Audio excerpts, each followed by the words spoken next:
So we're very lucky to have our Harken brand ambassador for the next quadrennial along on a stand today, Ben Saxton.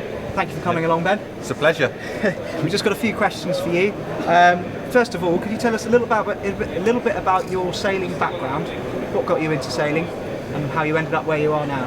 Yeah. So I've done lots of sailing, always, in as many classes as possible.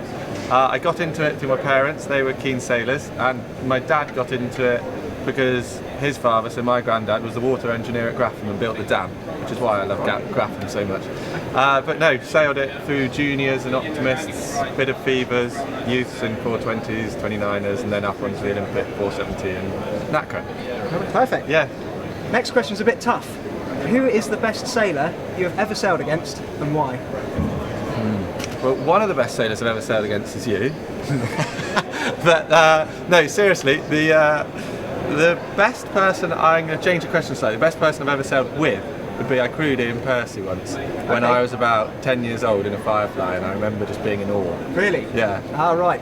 I did a team racing event recently against Ben, and I was sailing with my little cousin. Similar situation. Yeah. So you're known throughout for sort of being a jack of all trades as well as a master of some. So you're the current Endeavour champion. You've won the Merlin Nationals, 200s. You're a dab hand at team racing, amongst other things. So do you differentiate what you do in your Olympic campaign between that and that, or is it all one journey? If that makes sense. It's all one journey in the sense that I just love the sailing, and I think it's so important to be good at everything. But in the same breath, it is very different. What we do on the Olympic scene is so far and above what we're doing on the national level in terms of detail, effort, developments. For example, stuff we're working on with you and things, you know. So they are completely different and a completely different level. Like it's mind-boggling how you make a tiny error and so many people are so good that you feel the price for it in the Olympic fleet, which is why I love that so much, because it is the hardest and the toughest. Yeah. But I just love it, and actually you get great racing going around the national classes, and I'm also really proud to say that I did win the Merlin Nationals and the Endeavour and stuff. So it's all the same, but also very different. Yeah. Ideal, thank you very much. So, as we know, Nix has moved on from the Nacra and things and has pursued a career in finance. What's the next step for you with finding a crew, and how do you see that process happening? Yeah, so I'm finding a crew. Hopefully I'll sort that out, in the next few months. I'm in no fast rush to sort it out. I'm sailing with a fair few different people.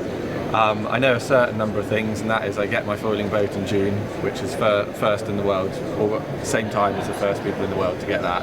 I know I need to be hitting the ground running at the Worlds this year in the autumn, and between now and then I've got to make a good decision, basically. Okay.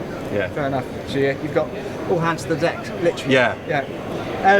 So talking about the Nacra a little bit. So you like you said, you moved from 420s to 470s, amongst other things on the domestic scene, and now you've chosen the Nacra. Yeah.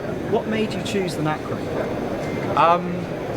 Partly was size, actually. So I was sailing the 470 and coming, 6th, 8th during the big events just before London 2012, and second at the Europeans and things. But I thought it'd be really hard for me to be completely world class regularly being 70 kilos, helming a 470 where you want to be 60 kilos. So because, as you mentioned earlier, I think I can sail lots of boats, I just chose a boat that I was the correct size for, hopped in it, and I expected it to take longer for me to learn because first Worlds, first year in I got second, so I was like, whoo. So that was good. Perfect. That kind of leads I wish I did that more later. That kind of leads me into my next question, is moving from a monohull to a multi-hull at that level. Like you say, you found it pleasantly, so you sort of took to it quite well. Yeah. But how would you list the differences between the two? Is the approach different? Is the setup different? Yeah, wildly different. There's certain things that you can pick up quite quickly, and then other things that are difficult. Like I remember finding it really difficult for the whole first 6 months trying to get the light wind bit going, where you don't get a lot of feedback from the rudders or the sail or anything. Right. You almost feel like sailing a yacht. To try and be as good as some of the other guys was quite difficult. but then having said that, the worlds were light and we found it by then. The biggest difference catamaran sailing though to monohull is starting. I think you have to be a lot more aggressive on the start to make sure you're in the front line. Yeah. Cool. So we'll move on to the sort of hardware you're using on board the Nacra. Do you see yourself punching through it any quicker? Sails, the blocks and the cleats, obviously, which you're using our gear for. Do you use it any differently? You know, how do the boats vary physically? Well, for sure, the loads on a catamaran are just vast compared to most monohulls. Like, for example, the main sheet's 10 or 12 to 1, whereas normally you're 2 to 1 or something. So that's why I'm so happy to be using Harken, because it just lasts so much better, you know, and you know it's going to work and it's not going to let you down. Great. So onto the foiling thing. The real theme of the Dinghy show this year is foiling. We've got the F101 on the stand here. We're seeing a lot of moths around the place. With the Nacra moving on to foiling, do you see that as a complete reset button? And obviously, are you looking forward to it? Yes, I'm looking forward to it. There's going to be some issues with it, but I think it's good because the sailing's going in that way. And I actually was sailing the foiling boat this week out in Holland, which was a good fun.